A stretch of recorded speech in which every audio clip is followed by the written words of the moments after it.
नमस्कार भाइयों और बहनों, मैं आपके समक्ष अपनी एक कहानी प्रस्तुत करने जा रहा हूँ। इस कहानी का शीर्षक है चढ़ाई। ये कहानी मैंने बहुत वर्ष पहले लिखी थी। अभी ये कहानी प्रकाशित नहीं हुई है। कुछ दिन बाद ये कहानी प्रकाशित हो जाएगी। प्रकाशित होने से पहले ही ये कहानी इंटरनेट पे आ रही है। वैसे सभी लेखक पहले अपनी कहानियों को प्रकाशित करवाते हैं, फिर उसे इंटरनेट पे प्रस्तुत करते हैं। ज़्यादातर लेखकों को ये डर होता है कहीं उनकी कोई कहानियों को चुरा न ले, इसीलिए वो पहले अपनी कहानी को प्रकाशित करते हैं, फिर उसका कॉपीराइट अपने पास ले लेते हैं, तब वो उसे इंटरनेट पर डालते हैं। पर बिना प्रकाशित किए ही मैं ये कहानी इंटरनेट पर डाल रहा हूँ। मैं ये देखना चाहता हूँ कितने लोग मेरी कहानी को चुराने का प्रयास करते हैं। अब मैं आपके समक्ष अपनी कहानी चढ़ाई प्रस्तुत करने जा रहा हूँ। राज बहादुर के चाचा ने अपने भतीजे की शादी के लिए कई जगह शादी की बात चलाई, पर कहीं पर भी बात नहीं बन रही थी।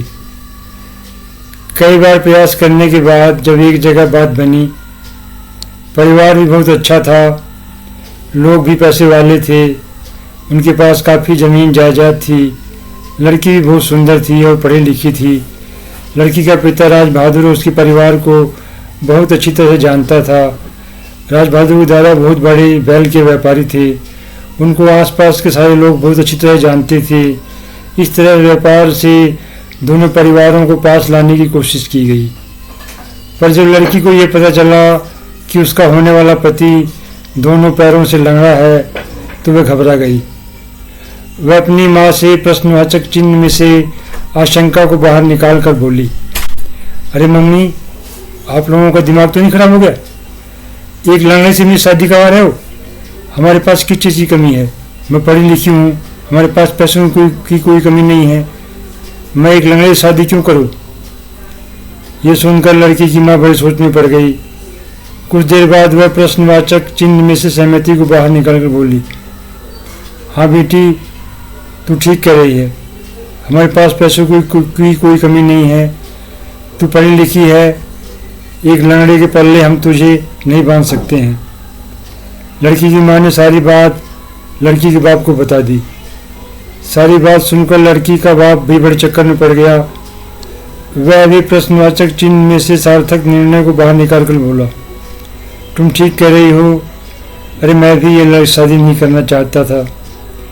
पर लड़की के चाचा ने कहा था कि लड़के के पास बहुत ज़मीन जायदाद है, लड़के का परिवार भी बहुत सम्मानित परिवार है, लड़का लंगड़ा नहीं है, बस उसे पोलियो हुआ है, लड़की अच्छी तरह से चल फिर सकती है, लड़का अच्छी तरह से चल फिर सकता है, सारे काम कर सकता है, साइकिल चला सकता है, कुएं में उतर कर मशीन ठीक कर सकता है, लड़का मोटरसाइकिल भी चला सकता है, बस उसका पैर पोलियो की वजह से बचपन में नीचे से मुड़ गया था, इसी वजह से उसके कुछ दुश्मन उसको लंगड़ा कहते हैं।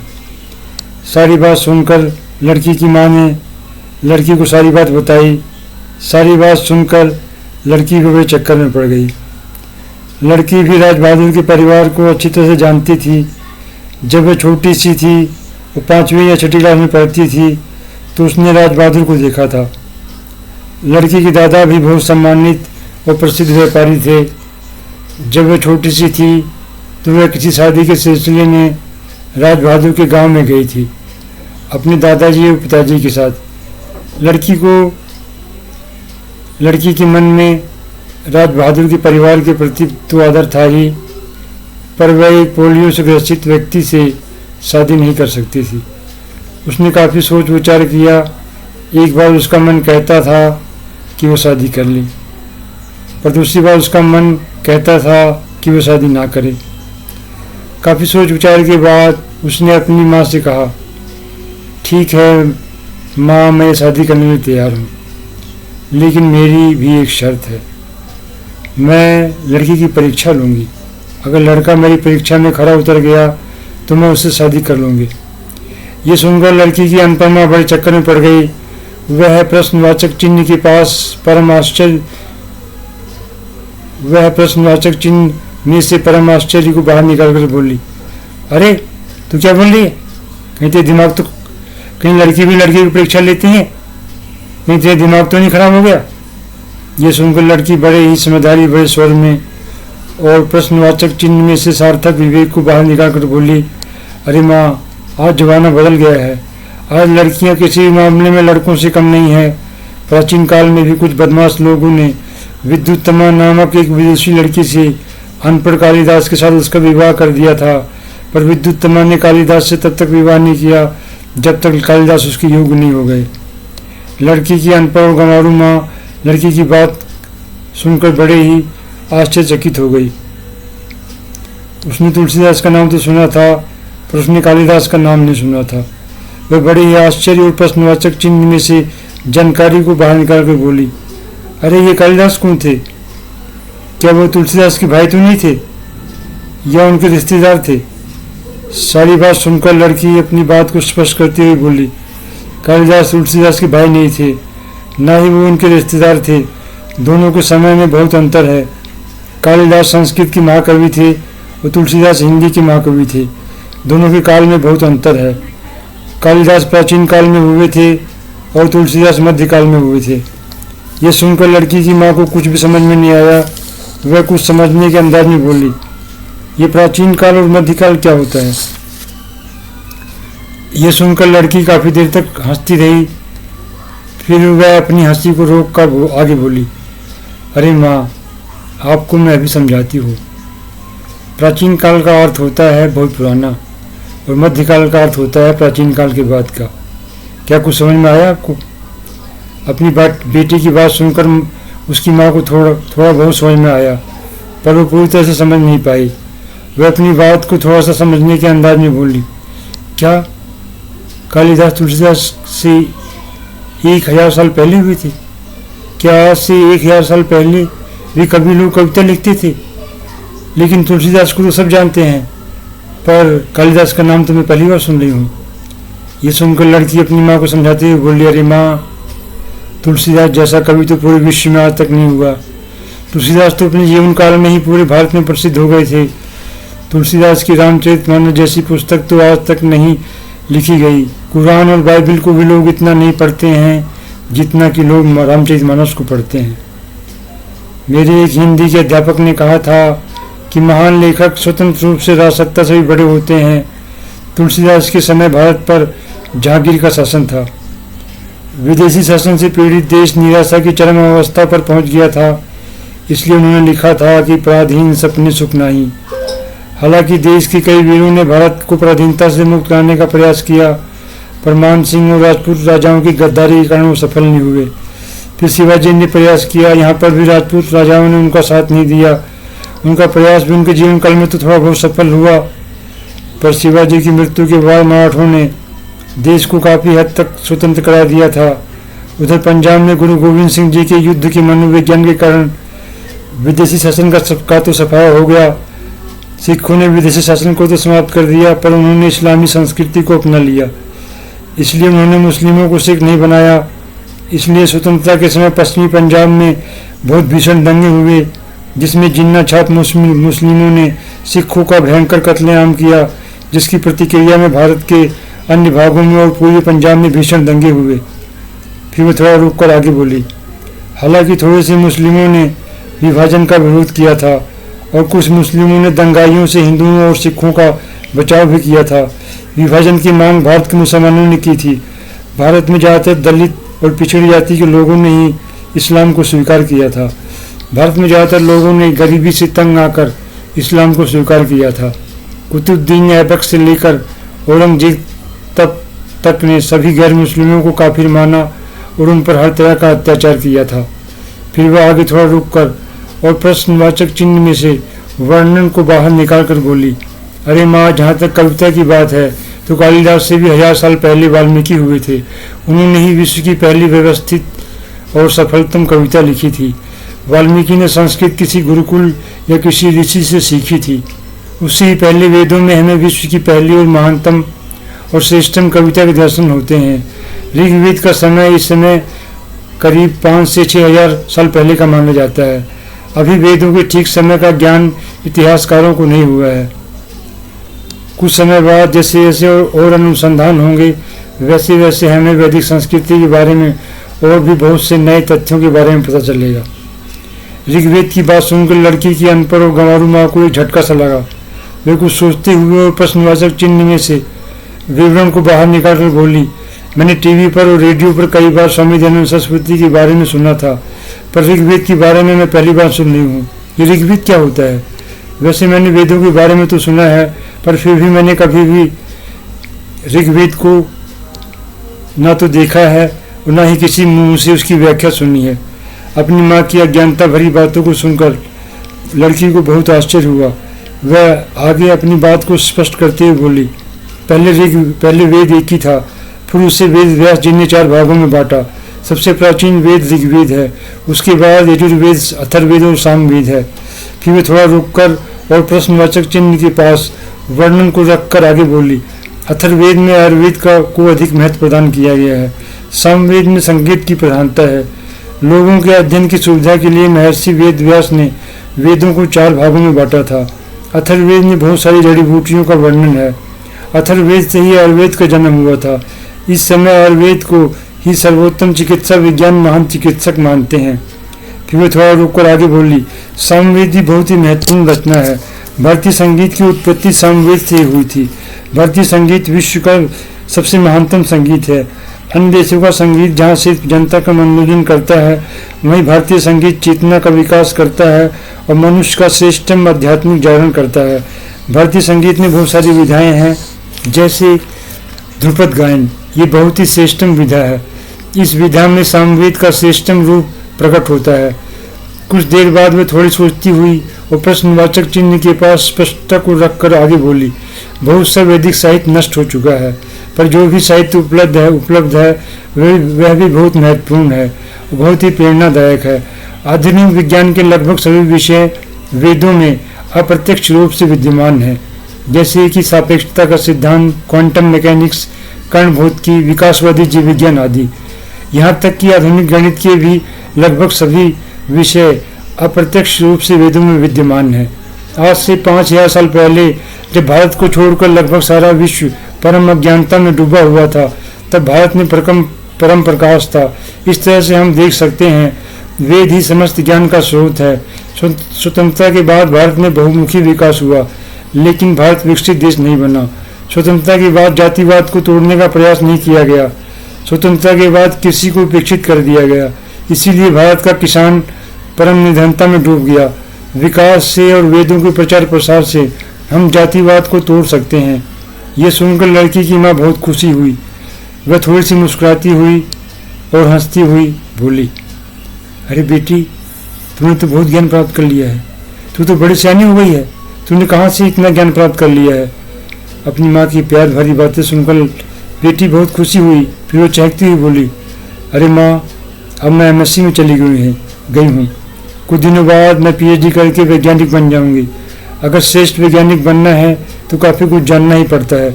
चलो मैं तुम्हें कुछ और बातें बताती हूँ। तब लड़की आगे बोली, हम अपने सामने जो विश्व देख रहे हैं, उसमें जो भी पदार्थ देख रहे हैं, वह सब पदार्थ परमाणुओं से बना है। परमाणु के केंद्र में नाभिक होता है, जो कि प्रोटॉन और न्यूट्रॉन से बना होता है। नाभिक के चारों ओर इलेक्ट्रॉन चक्कर लगाते हैं।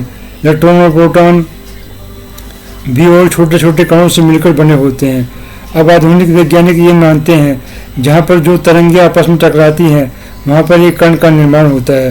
इलेक्ट्रॉन और प्रोटॉन के अंदर निरंतर कई तरंगें आपस में टकराती रहती हैं तथा एक कण एक अवस्था से दूसरी अवस्था में बदलता रहता है।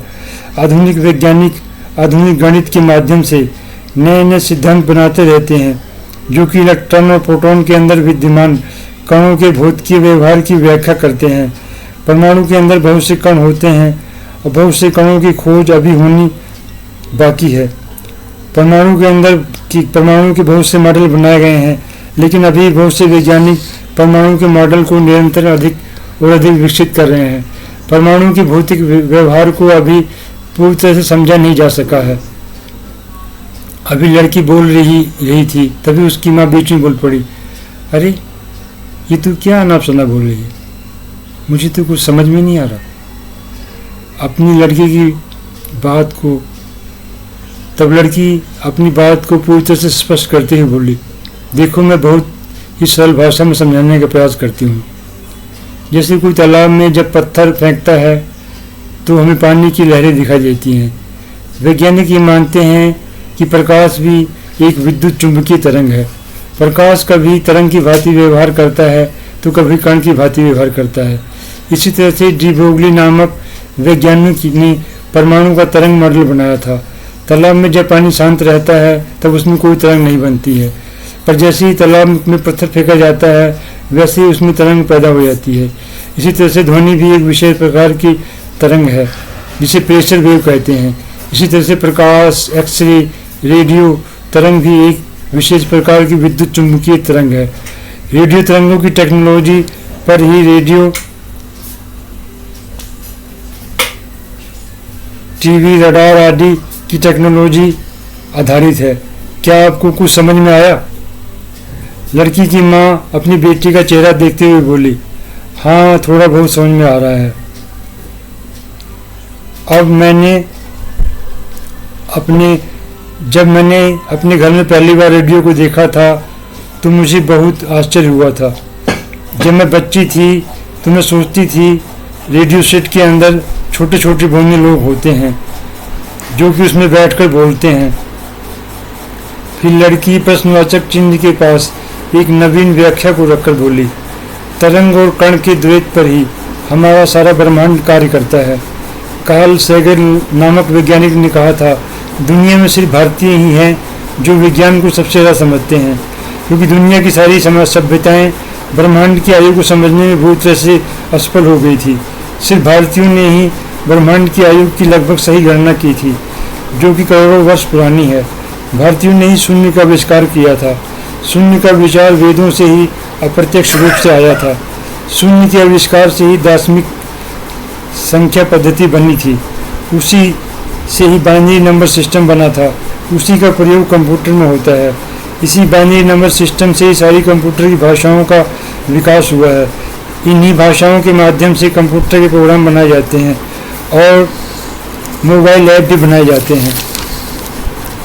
कुछ देर बाद लड़की थोड़ा रुककर और प्रश्नवाचक चिन्ह के पास एक नवीन व्याख्या को रखकर बोली, सिर्फ भारतीय ही शून्य को खोजने में क्यों सफल हुए, और उन्होंने ही दार्शनिक स्थानमान प्रणाली को कैसे खोज निकाला, जबकि ग्रीस में आर्किमिडीज आदि महानतम गणितज्ञ उसे नहीं खोज पाए। प्राचीन काल में भारत में विज्ञान और गणित के अध्ययन को बहुत महत्व दिया जाता था। ग्रीस का चिकित्सा विज्ञान प्राचीन काल में बहुत विकसित हो चुका था, पर वह चिकित्सा विज्ञान योग जितना प्रभावशाली नहीं था। प्राचीन काल में भारत में गणित और विज्ञान की पढ़ाई बहुत ही श्रेष्ठ ढंग से होती थी, इसलिए भारतीय शून्य और दार्शनिक स्थानमान प्रणाली को खोजने में सफल हो गए। भारत में गणित की पढ़ाई और उसका विकास वैदिक काल से ही हो रहा था। आर्यभट्ट के समय से 1000 साल पहले ही गणित के अध्ययन की शुरुआत भारत में हो गई थी, इसलिए अन्य लोग उसे नहीं खोज पाए थे। फिर कुछ देर बाद वह थोड़ा रुककर आगे बोली, भारत में खेती की शुरुआत 10,000 ईसा पूर्व हो चुकी थी, इसलिए भारत में सभ्यता की शुरुआत बहुत पहले हो चुकी थी। इसलिए प्राचीन काल में भारत में खेती बहुत बढ़िया तरीके से होती थी, क्योंकि भारत की भूमि विश्व की सबसे उपजाऊ भूमि थी। इसलिए प्राचीन काल में भारत में गणित, विज्ञान, अध्यात्म, संगीत, साहित्य, कला, अर्थशास्त्र आदि विषयों में असाधारण विकास हुआ था। प्राचीन काल में स्त्रियों की शिक्षा को भी बहुत अधिक महत्व प्रदान किया जाता था। स्त्री और पुरुष की प्रगति के लिए समान अवसर उपलब्ध थे, जो कि अन्य देशों में उस वक्त बिल्कुल भी नहीं थे। यहाँ तक कि ग्रीस में भी महिलाओं की शिक्षा को बिल्कुल भी महत्व नहीं दिया जाता था, और ग्रीस आदि देशों में दास प्रथा प्रचलित थी, जबकि भारत में दास प्रथा उतनी अमानवीय ढंग से नहीं प्रचलित थी जितनी कि ग्रीस आदि देशों में थी। प्राचीन भारत में वैसे तो हर विषय का असाधारण विकास हुआ था, पर अध्यात्म के क्षेत्र में भारत का विकास अद्भुत और सर्वोत्तम था। अध्यात्म के क्षेत्र में प्राचीन भारत की उपलब्धि अतुलनीय थी। वैदिक ऋषि पतंजलि, वेद व्यास, वाल्मीकि, गौतम बुद्ध आदि महापुरुष संपूर्ण मानव जाति के लिए हमेशा के लिए वरदान बन गए। ऐसे महानतम लोग उस समय संपूर्ण विश्व में कहीं नहीं थे। लड़की की माँ बेशक पढ़ी लिखी नहीं थी, पर उसे पढ़ने लिखने का बहुत शौक था, इसलिए वह अपनी पढ़ी लिखी बेटी की बात बहुत ध्यान से सुन रही थी। लड़की की माँ को उसके माता पिता ने नहीं पढ़ाया था, लिखाया था, क्योंकि लड़की की माँ जब छोटी थी तो उसके गांव में ना तो कोई स्कूल था, ना ही पढ़ाई लिखाई की कोई सुविधा थी। कुछ देर बाद लड़की की माँ खुशी से चहकती हुई बोली, ठीक है बेटी, तू आगे बता। फिर लड़की अपनी बात को स्पष्ट करते हुए बोली, मध्यकाल भारत के लिए परम अभिशाप सिद्ध हुआ। मध्यकाल में हमारे देश पर तुर्कों का कब्जा हो गया। तुर्क परम जंगली और परम असभ्य थे। उन्होंने भारत के लोगों पर विश्व का सबसे भयंकर अत्याचार किया था, क्योंकि उन्होंने सारे मंदिरों और विद्या केंद्रों को नष्ट कर दिया। जो लोग सारे विश्व के लोगों को अपना समझते थे, उन पर ही विश्व का सबसे भयंकर अत्याचार हुआ। तुर्कों ने युद्ध में भारतीयों को छल और कपट से हराया था। भारत के लोग इतने आध्यात्मिक और परम विकसित हो गए थे कि युद्ध को भी तुर्कों से अलग तरीके से लड़ते थे।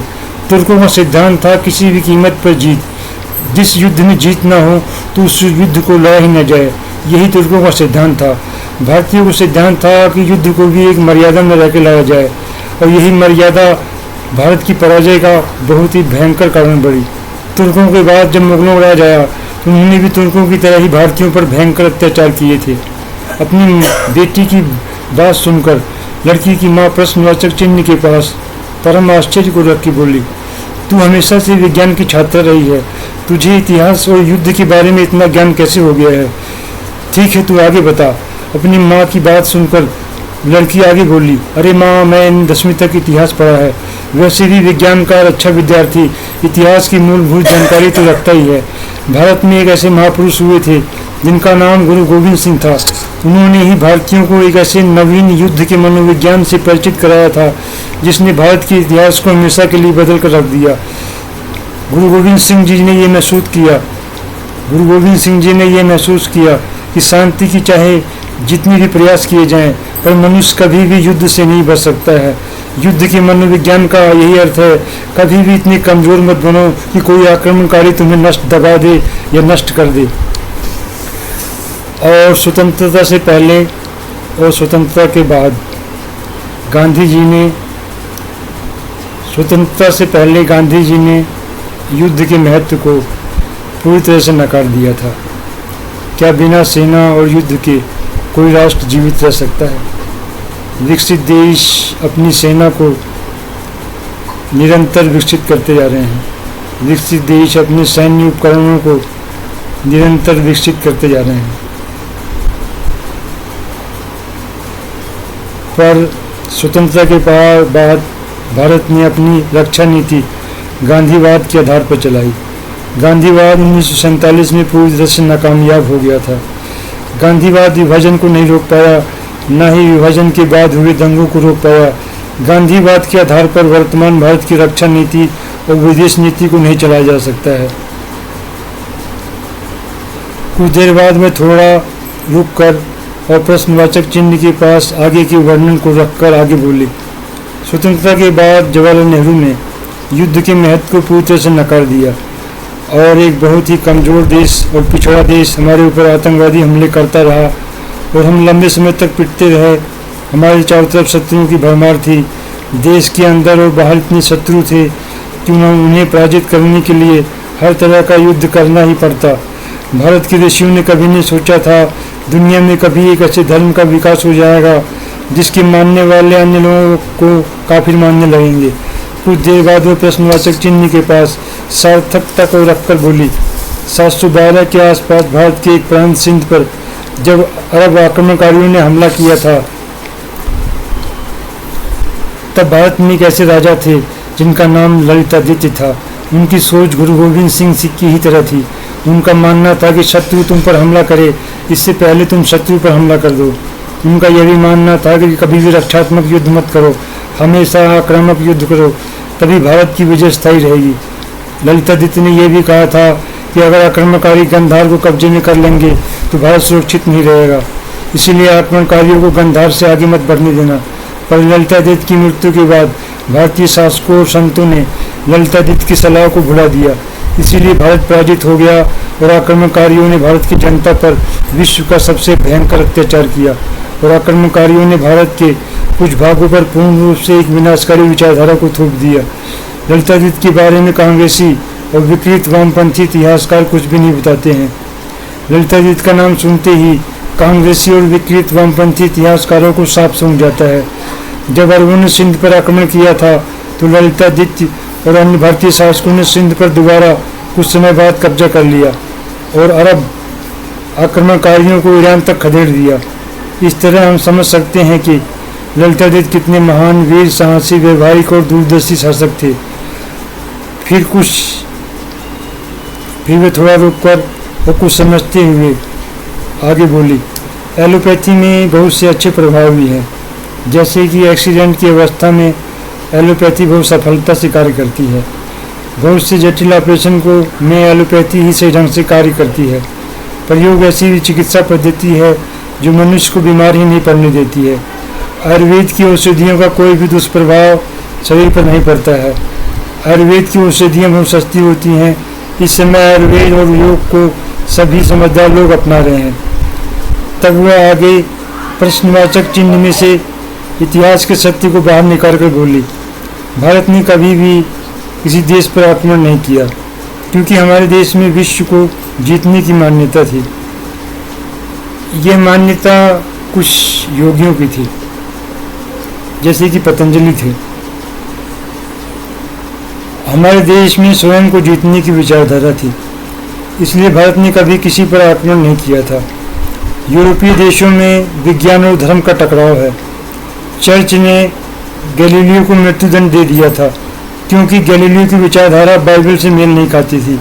बाइबल में लिखा था कि पृथ्वी ब्रह्मांड का केंद्र है और सूरज पृथ्वी की चारों तरफ घूमता है, जबकि गैलीलियो ने अपनी दूरबीन से निरीक्षण किया था पृथ्वी सूर्य की चारों तरफ घूमती है। कोपरनिकस ने गणित का उपयोग करके यह सिद्ध किया था कि पृथ्वी सूर्य की चारों तरफ घूमती है। तब इन दोनों वैज्ञानिकों का चर्च ने बहुत जबरदस्त विरोध किया था। इसी तरह ब्रूनो नामक वैज्ञानिक का तो इतना भयंकर विरोध हुआ था कि उसे जलाकर मार दिया गया था। गैलीलियो को बड़ी मुश्किल से अपनी जान बचानी पड़ी। कोपरनिकस को अपने सिद्धांतों को अपनी मृत्यु के बाद प्रकाशित करना पड़ा था। इस तरह से हम देख सकते हैं कि गैलीलियो के समय यूरोप में कितना विज्ञान विरोधी वातावरण था। तब वे थोड़ा रुककर अपनी बात को आगे स्पष्ट करती हुई बोली, इसी तरह डार्विन की वैज्ञानिक विचारधारा का भी बहुत भयंकर विरोध किया गया था। डार्विन ने अपने वैज्ञानिक अध्ययन से ये निष्कर्ष निकाला था कि पृथ्वी करोड़ों वर्ष पुरानी है। मनुष्य और अन्य जीव जंतुओं का विकास करोड़ों वर्ष की जैव वैज्ञानिक प्रक्रिया के कारण हुआ है। मनुष्य और बंदर की पूर्वज एक ही थे। बहुत से लोग ये समझने में अपने आप को अपमानित महसूस करते हैं कि मनुष्य और बंदर की पूर्वज एक कैसे हो सकते हैं।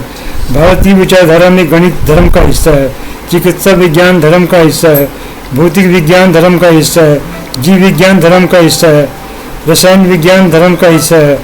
योग एक चिकित्सा विज्ञान के रूप में भारत में विकसित हो रहा था, पर महर्षि पतंजलि ने उसे सांख्य दर्शन के साथ मिलाकर एक महानतम आध्यात्मिक विचारधारा में बदल लिया था। डार्विन का नाम सुनकर लड़की की अनपढ़ और गंवारू माँ को एक जबरदस्त झटका लगा। उसने रेडियो और टेलीविजन पर डार्विन का नाम तो सुना था, पर वह डार्विन के बारे में ज़्यादा जानती नहीं थी। वह बड़े ही आश्चर्य से बोली, अरे ये सारे वैज्ञानिक विदेशों में क्यों होते हैं, भारत में क्यों नहीं होते हैं। ये सुनकर लड़की अपनी बात को स्पष्ट करते हुए आगे बोले, अरे माँ, भारत में भी बहुत से वैज्ञानिक हुए हैं, इसके बारे में मैं तुम्हें बाद में बताऊंगी। कुछ देर बाद वह आगे और अधिक स्पष्टता के साथ बोली, जीवन का विकास पृथ्वी पर कैसे हुआ। इस विषय पर डार्विन ने स्पष्टता के साथ कुछ भी नहीं कहा था।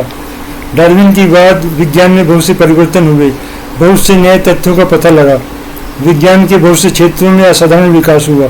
बहुत से वैज्ञानिकों ने जीवन की रासायनिक उत्पत्ति पर अपने विचार रखे।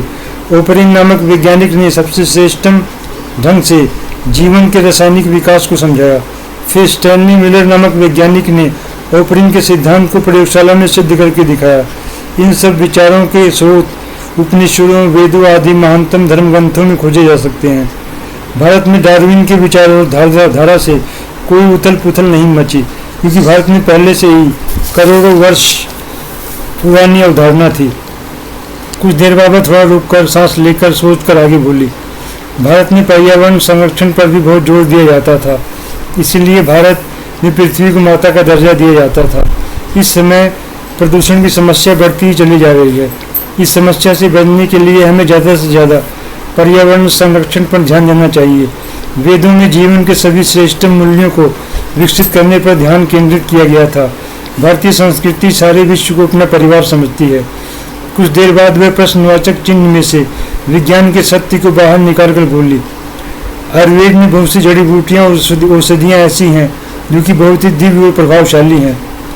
उन पर बहुत से अनुसंधान हो सकते हैं, जैसे कि विधारा एक ऐसी वनस्पति है जो कि बहुत ही प्रभावशाली और दिव्य है। विधारा का प्रयोग कटे हुए मांस को जोड़ने में किया जाता है। अभी तक वैज्ञानिक यह पता नहीं लगा सके हैं विधारा कैसे कटे हुए मांस को जोड़ देती है। यह विषय उन वैज्ञानिकों के लिए बहुत ही महत्वपूर्ण हो सकता है जो इस क्षेत्र में अनुसंधान करना चाहते हैं। इसी तरह से शतावर भी एक ऐसी वनस्पति है जो कि बहुत बढ़िया और बहुत ही दिव्य और प्रभावशाली है। शतावर की जड़ को माला की तरह बनाकर गले में पहनने से किसी भी तरह का बुखार समाप्त हो जाता है। इस विषय पर भी बहुत अनुसंधान हो सकते हैं। अभी तक इस शायद आचार्य बालकृष्ण ने इस विषय पर कुछ अनुसंधान पत्र अंतर्राष्ट्रीय शोध पत्रिकाओं में प्रकाशित कराए हैं। ये विषय बहुत ही महत्वपूर्ण है उन अनुसंधानकर्ताओं के लिए जो इस क्षेत्र में कार्य करना चाहते हैं। इसी तरह अश्वगंधा भी बहुत ही दिव्य और महत्वपूर्ण औषधि है। अश्वगंधा की जड़ को भी गले में माला की तरह धारण करने से हर तरह के बुखार समाप्त हो सकते हैं। इसी तरह आयुर्वेद में बहुत सी जड़ी बूटियाँ हैं जिन पर बहुत अनुसंधान हो सकते हैं। आयुर्वेद की हर जड़ी बूटी अपने आप में एक इंसाइक्लोपीडिया है जिनमें अथाह ज्ञान छिपा हुआ है। फिर वो थोड़ा रुककर कुछ नई बातों को सोचकर आगे बोली, वैसे तो आयुर्वेद का विकास वैदिक काल से ही हो रहा था, पर महर्षि चरक और सुश्रुतु ने आयुर्वेद को शास्त्रीय रूप प्रदान किया था और आयुर्वेद को एक महानतम चिकित्सा विज्ञान में उन्होंने परिवर्तित किया था। इन दोनों ऋषियों ने प्राचीन काल में आयुर्वेद के क्षेत्र में श्रेष्ठतम अनुसंधान किए थे। प्राचीन काल में तक्षशिला विश्वविद्यालय में आयुर्वेद पर बहुत अनुसंधान हुए थे। इसी तरह नालंदा विश्वविद्यालय में भी आयुर्वेद पर बहुत अनुसंधान हुए थे। महर्षि चरक और महर्षि सुश्रुतु ने बहुत सी नई जड़ी बूटियों का वर्णन विस्तार से चरक संहिता और सुश्रुत संहिता में किया है। उनके वर्णन के ही आधार पर सारे आयुर्वेद चिकित्सक रोगियों का उपचार करते हैं। इस तरह हम देख सकते हैं और समझ सकते हैं दोनों ऋषि कितने महानतम चिकित्सक थे। थोड़ी देर बाद फिर वह एक नवीन विषय को प्रश्नवाचक चिन्ह के पास रखकर बोली, सांख्य दर्शन भी एक बहुत ही महत्वपूर्ण प्राचीन विचारधारा थी जिसके प्रणेता महर्षि कपिल थे। आधुनिक विज्ञान में मल्टीवर्स की इन दिनों खूब चर्चा है। उसका वर्णन भी सांख्य दर्शन में है।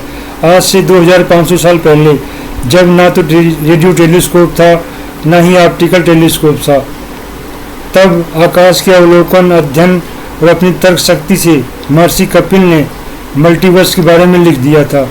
और एक महत्वपूर्ण बात जो भी हाल के दिनों में पता चली है वह है हिग्स बोसोन। सैन्य की लेबोरेटरी जो कि स्विट्जरलैंड में स्थित है, वहाँ पर इस कण की खोज की गई थी। इस कण की खोज के बाद वैज्ञानिक इस निष्कर्ष पर पहुंचे हैं कि सारा ब्रह्मांड एक शिव के नृत्य की तरह नृत्य करता है। वैज्ञानिकों ने शिव की मूर्ति इस लेबोरेटरी में रखी है। सारी बात सुनकर लड़की की माँ प्रश्नवाचक चिन्ह में से एक और सार्थक निर्णय को बाहर निकाल कर बोली, ये बातें तू छोड़, अब तू ये बता कि तुझे लड़के से शादी करनी है कि नहीं करनी है। तो लड़की प्रश्नवाचक चिन्ह में से एक अनोखी परीक्षा को बाहर निकाल कर बोली, आप लोग लड़के को बातचीत के लिए बुलाओ और लड़के को हमारे गांव की चढ़ाई पर चढ़ाओ। अगर लड़का चढ़ाई को चढ़ गया तो मैं शादी कर लूँगी। यदि लड़का चढ़ाई नहीं चढ़ पाता है तो ये मैं शादी नहीं करूँगी। आप लोग लड़की के चाचा को सारी बात बता दो। फिर लड़की की माँ ने सारी बातें लड़की के पिता को बता दी। सारी बातें सुनकर लड़की के पिता ने प्रश्नवाचक चिन्ह में से अंतिम निर्णय को बाहर निकालकर कहा, ठीक है, मैं सारी बातें लड़की के चाचा को बता दूंगा। अगले दिन लड़की का पिता लड़की के घर पर गया और उसने सारी बातें लड़की के चाचा को बता दी। सारी बातें सुनकर लड़के के चाचा को बड़ी हैरानी हुई, पर वह भी मजबूर थे, क्योंकि कोई भी पढ़ी लिखी लड़की एक लंगड़े से शादी नहीं करेगी किसी भी हालत में। कुछ दिनों के बाद लड़के के चाचा उसे लेकर लड़की के घर पर आ गए। वहाँ पर लड़के ने लड़की को देखा और लड़की ने लड़के को देखा। लड़के को देखते ही लड़की का कलेजा कांप गया। उसने सोचा, मेरा पति एक लंगड़ा आदमी नहीं हो सकता है। लड़की के पिता ने लड़की का खूब स्वागत किया। लड़के को चाय पिलाई गई, फिर नमकीन खिलाई गई, उसके बाद मिठाई खिलाई गई। ऐसी बढ़िया लिखाई मिठाई लड़के ने ना तो कभी देखी थी, ना सुनी थी, ना खाई थी। सारी औपचारिकताएं पूरी करने के बाद लड़की का पिता लड़के के पास आया और बड़े प्यार से बोला, अब आपको हमारे गांव के बाहर एक चढ़ाई को चढ़ना है। अगर आपने ये चढ़ाई चढ़ ली तो ये शादी पक्की समझो। फिर लड़की का पिता लड़की को गांव के बाहर एक चढ़ाई के पास ले गया। उन लोगों के पास साथ लड़की भी गई। चढ़ाई को देखकर लड़की की हालत एकदम ख़राब हो गई। उसने अपने मन में सोचने लगा कि मैं ये चढ़ाई नहीं चढ़ पाऊंगा। फिर लड़के के चाचा ने अपने हाथों से इशारा किया और बड़े प्यार से प्रश्नवाचक चिन्ह के पास एक नवीन चुनौती को रखकर बोले, अब तुम्हें ये चढ़ाई चढ़नी होगी। अगर तुम ये चढ़ाई चढ़ गए तो तुम्हारी शादी हो जाएगी। यदि तुम ये चढ़ाई नहीं चढ़ पाए तो तुम्हारी ये शादी भी टूट जाएगी। सारी बात सुनकर लड़के ने चढ़ाई चढ़नी शुरू की। अभी वो सिर्फ कुछ ही दूर गया था, चढ़ाई की तीखी ढलान पर वह एक पत्थर की ढेले की तरह लुढ़क गया। लड़का परीक्षा पास नहीं कर पाया। लड़की के पिता ने अपना माथा पकड़ लिया और लड़के के चाचा से बोला, जिसका डर था वही हुआ। लड़का चढ़ाई नहीं चढ़ पाया, अब ये शादी नहीं हो पाएगी। लड़की ने एक बार लड़के को देखा, फिर उसने नजरें फेर ली। लड़की ने अपने मन में सोचा, सिर्फ धन दौलत से ही कोई व्यक्ति श्रेष्ठ नहीं बन सकता है। एक अपाहिज व्यक्ति के पास जितनी चाहे धन दौलत हो, पर वह व्यक्ति किसी का सच्चा जीवन साथी नहीं हो सकता है। जो व्यक्ति एक छोटी सी चढ़ाई नहीं चढ़ सकता है, वह जीवन की समस्याओं से कैसे लड़ सकता है। जीवन की चढ़ाई तो इस चढ़ाई से भी बहुत कठिन है। मुझे इस लड़के से शादी नहीं करनी है। जो व्यक्ति अपनी रक्षा नहीं कर सकता है, वह व्यक्ति मेरी क्या रक्षा करेगा। लड़की ने एक बार फिर लड़के की तरफ देखा। वह लड़का परम आलसी लड़का था। वह परम निरुद्देश्य विचार वाला था। उसका चेहरा जीवन के परम अंधकार में डूबा हुआ था। ऐसा लग रहा था कि उस लड़के के जीवन का कोई उद्देश्य न हो। उस लड़के जैसा आलसी और फटीचर आदमी उसने अपने जीवन में कभी नहीं देखा था। वह लड़का पढ़ने लिखने में भी बिल्कुल गधा था। खेल कूद में भी उसकी कोई रुचि नहीं थी। व्यापार और कारोबार में भी उसको कोई रुचि नहीं थी। खेती बाड़ी में भी उसको कोई रुचि नहीं थी।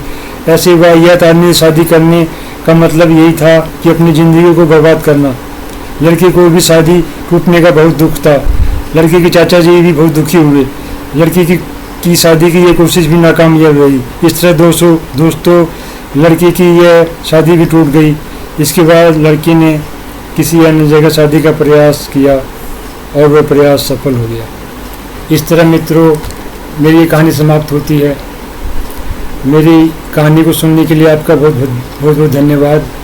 अगर आपको मेरी ये कहानी पसंद आई हो तो कृपया मेरे इस चैनल को सब्सक्राइब कर लें।